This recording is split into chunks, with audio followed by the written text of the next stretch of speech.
All right, here we go. It is Sunday, September 3rd, 2023, and it is official. Come Tuesday, September 5th, our son will be born. So my wife went in for an appointment last week. Everything is going as planned. Our son is actually 2 weeks ahead of schedule in terms of growth.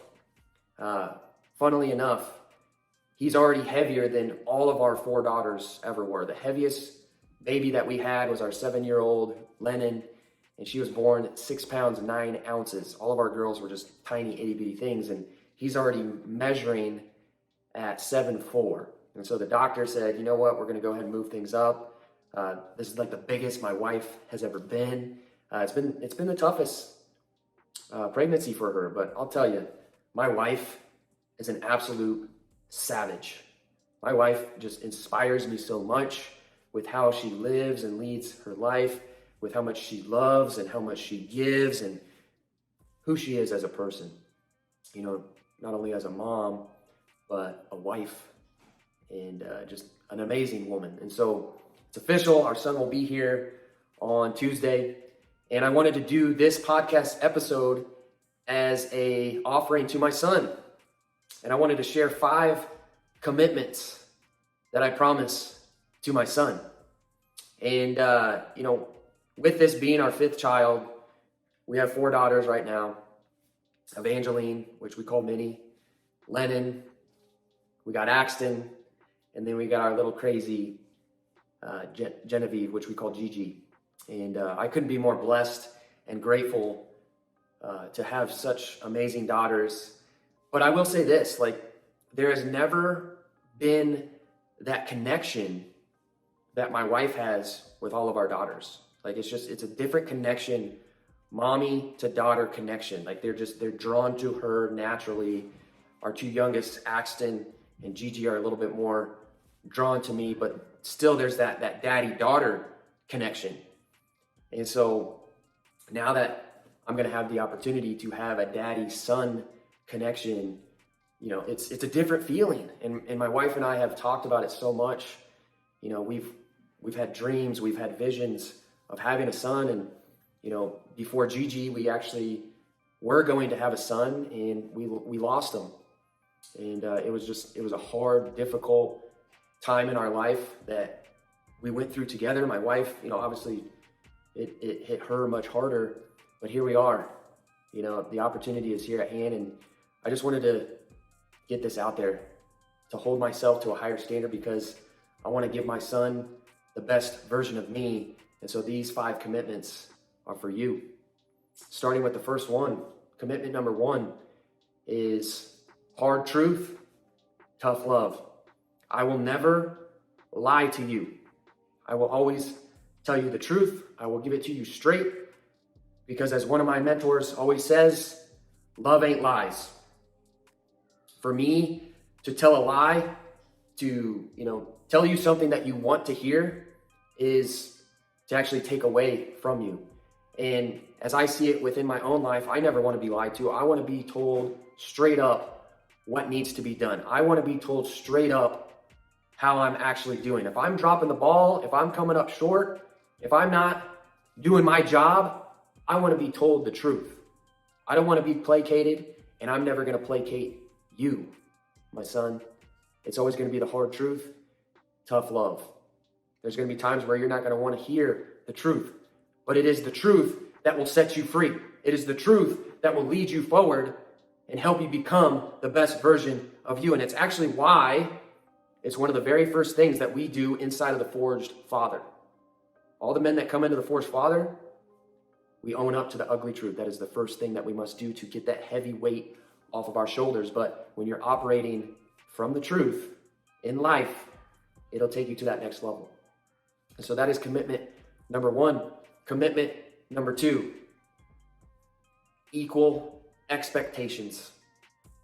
I will never ask of you what I wouldn't ask of myself. I would never expect anything out of you that I wouldn't expect out of myself. And so if I tell you to commit to hard work, know that I'm going to be committed to hard work. If I tell you to be more disciplined, expect that I'm being more disciplined. If I tell you to run up this mountain, you would bet your ass that I've already run up that mountain myself, or I'm going to run up that mountain side by side with you. And I feel this is a very, very important piece to being a leader, is leading from the front. And so if you're going to tell somebody to do something, you had better be willing to do it yourself or have done it yourself. So you can expect equal expectations. Commitment number 3 is to live life unafraid.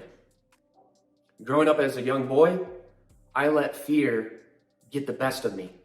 I let fear steal away opportunities. I let fear hold me back up to a certain point. Then I started to harness fear. I started to use fear to step into the role that I knew I needed to step into.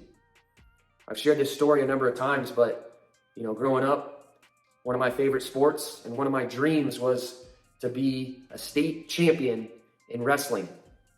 The amount of hard work, time, dedication, blood, sweat, and tears that I put in to become a state champion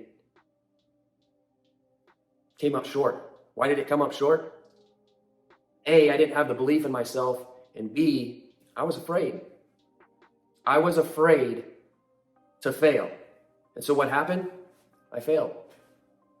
And so to live life unafraid is to harness that fear and use it for power. Use it for good. Fear is always going to be there no matter what. It doesn't matter who you are. Fear is always going to be there. You need to use it as fuel to your fire to push you forward. So when you're in certain situations, you act in a certain way in the face of fear. You never run from fear, but you run straight into it, because everything you want in life is going to be on the other side of fear. Commitment number 4. You got to earn it. You will need to earn your success through hard work. Nothing is ever going to be given to you. And this commitment right here, this declaration, if you will, this lesson was taught to me by my dad. Watching how hard my dad worked for me, for our family, to give us everything that we wanted. I saw it on display day after day after day, year after year after year. And I'll always appreciate that. I'll always respect that. I'll always be grateful for that. And so you just need to understand that, while nothing is ever going to be given to you, you're going to have to put in the work to earn what it is you truly desire. And you bet your ass that I'm going to be there shoulder to shoulder with you, putting in that hard work as well. And so the 5th commitment is to lead and live in alignment. To live and lead in alignment means you are walking the path. You will feel it in your gut. You will be pulled in different directions. There will be a voice inside of your head that speaks to you. To listen to that voice and to know that you're on the right path is to connect with the Creator. It is to connect with God. And I'm here to tell you that to live a life and lead a life in alignment is to do the right things. It's to do what God intended for you to do, and that is to build yourself into the best man you can be, to then gift that man to the world. And that's my commitment to you, is to continue to live and lead a life in alignment.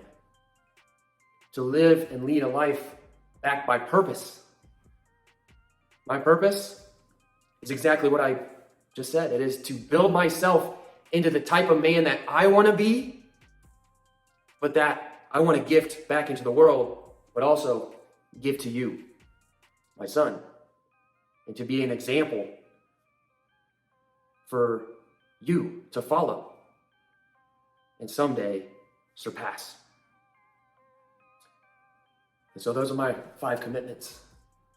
These commitments are what I'm dedicated to myself. And this declaration that I'm doing a couple days before you're born, it's for all the other men out there as well. It's for all the other dads, all the other sons. It is a blueprint. These commitments, you need to take and embrace them for yourself as well. To live life as the best version of you. That's what it's all about. I'm excited to meet you. I'm excited to share you with the world and to continue on this journey of being an uncommon man and living and leading a life in alignment.